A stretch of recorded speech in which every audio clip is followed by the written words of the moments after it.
It is one of the most miserable feelings in modern driving. You get into your car on a scorching summer afternoon. The cabin feels like a pizza oven, pushing 90 or 100 degrees.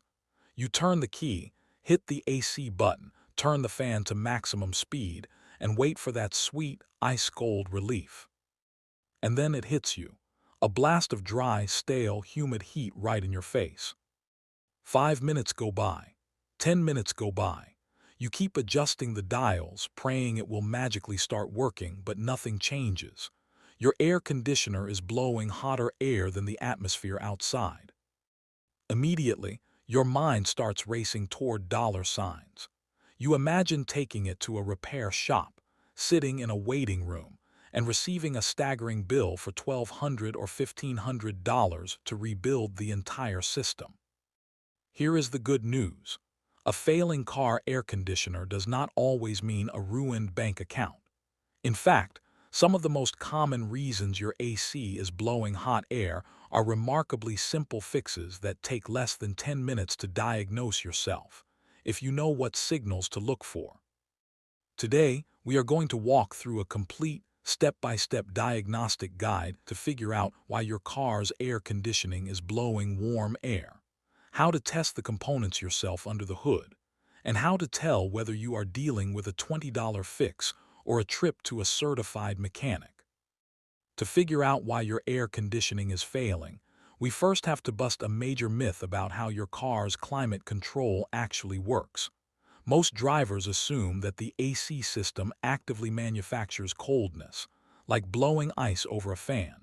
But in physics, cold is simply the absence of heat. Your car's air conditioning system does not create cold air. It is a closed-loop heat extraction machine. Its sole job is to grab the heat trapped inside your car's interior cabin, carry it outside the vehicle, and dump it into the atmosphere. It does this using a special fluid called refrigerant, commonly known as Freon R-134a in older vehicles, or R-1234yf in modern cars, circulating continuously through four core mechanical components. First, you have the compressor, the heart of the system, which squeezes the low-pressure refrigerant gas into a scorching high-pressure gas. Next, that hot gas travels through the condenser, a radiator sitting at the very front of your car behind the grille, where outside air cools it down, turning it into a high-pressure liquid. That cold liquid then flows into the evaporator core buried deep behind your dashboard.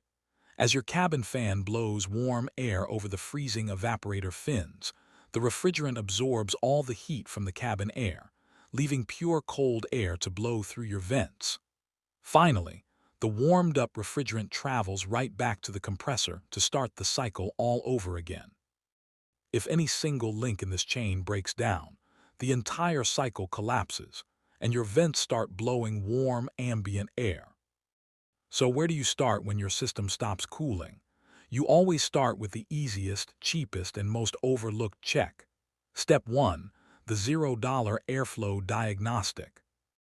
Before assuming your mechanical compressor is dead, turn your vehicle on, turn the AC to full blast, and place your hand directly over the air vents. Is the air coming out with high force, or is it a tiny, weak trickle? If the air coming out is warm, but the airflow itself is extremely weak, your cooling system might actually be working perfectly fine behind the scenes. Instead, you could be dealing with a completely clogged cabin air filter.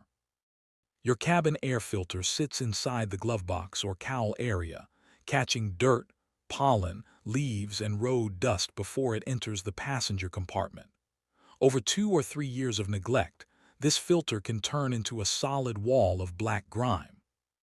When the cabin filter gets completely blocked, air cannot physically pass through the freezing cold evaporator core hidden in your dashboard. The cold air gets trapped, the system freezes over into a solid block of ice, and barely any airflow reaches your vents.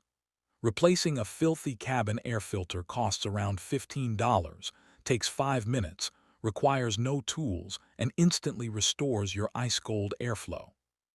While you are checking the simple stuff, take a look inside your underhood fuse box. Your AC system relies on a high-amperage electrical relay and a fuse to send power to the compressor. If a minor electrical spike pops that fuse or causes the relay to fail, the compressor will never turn on. Swapping a blown 10-amp fuse costs less than $2, saving you from paying a diagnostic fee at a shop.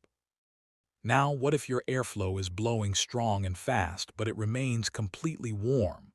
That brings us to step 2, the under-the-hood compressor clutch test. Pop your hood with the engine running.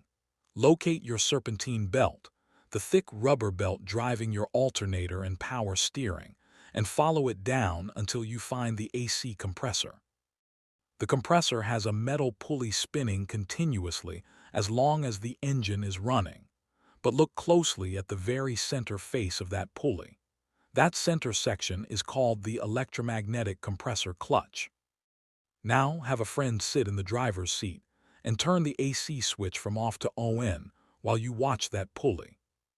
Do you hear a loud, distinct mechanical click sound, followed by the center face of the pulley locking in and spinning alongside the belt? If the center clutch face engages and spins continuously, congratulations! Your compressor is mechanically alive, your electrical relays are working, and the system is attempting to pump refrigerant. If the clutch spins for a few seconds, makes a loud clicking noise, and then turns off, cycling on and off repeatedly every few seconds, this is a classic symptom of low refrigerant. Low refrigerant is, statistically, the single most common reason car air conditioners stop blowing cold air. Remember, your car's AC is a hermetically sealed pressurized system. It does not burn through gas or use up refrigerant over time like engine oil. Refrigerant does not evaporate through normal use. If your refrigerant level is low enough that the system stops cooling, it means you have a physical leak somewhere in the metal lines, rubber hoses, or seals. Modern vehicles are equipped with a built-in safety sensor called a low-pressure cutoff switch. If the system detects that refrigerant levels have dropped below a safe operating threshold, it deliberately disables the compressor clutch from staying engaged. It does this to protect the compressor from running dry, because the refrigerant liquid carries essential lubricating oil to the internal pistons. Without enough refrigerant, running the compressor would grind its internal bearings to dust in minutes. So, how do you locate a refrigerant leak without expensive shop equipment? Because refrigerant oil circulates alongside the gas. Leaking refrigerant almost always leaves behind a dark, wet, greasy residue.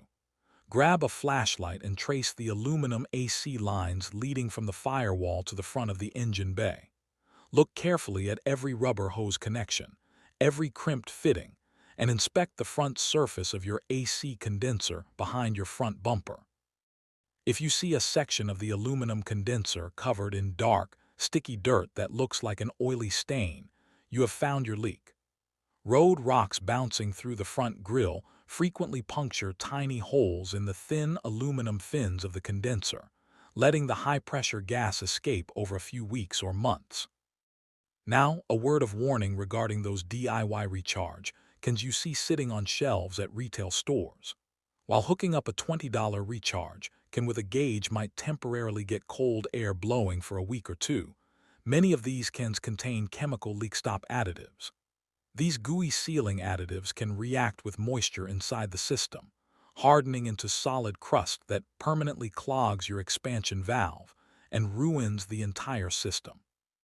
If you have a leak, the permanent fix is to replace the damaged component or rubber seal, pull a deep vacuum on the system to remove moisture, and refill it with the precise weight of refrigerant specified on the sticker under your hood. Now, what if you perform the underhood test, turn the AC button on, and the compressor clutch never engages at all, not even a tiny click? This brings us to step 3, the failed compressor or electrical breakdown.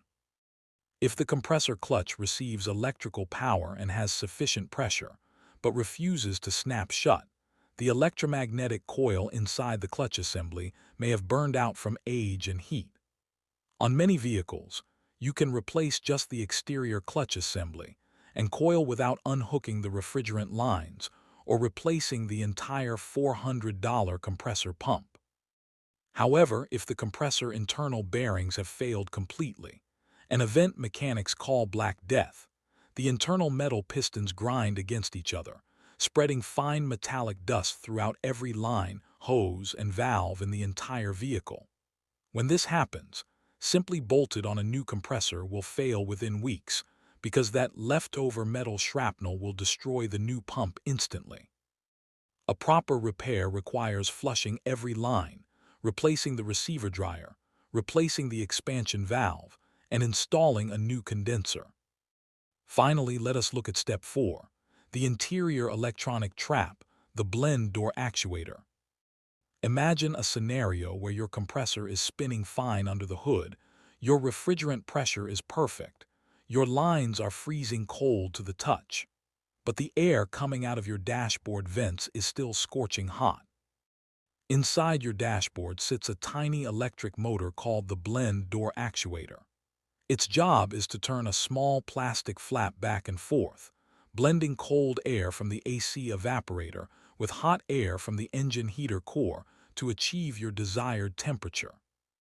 Over time, the tiny plastic gears inside this actuator break, strip, or lose calibration. When the actuator dies, the flap can get stuck permanently on the full heat position.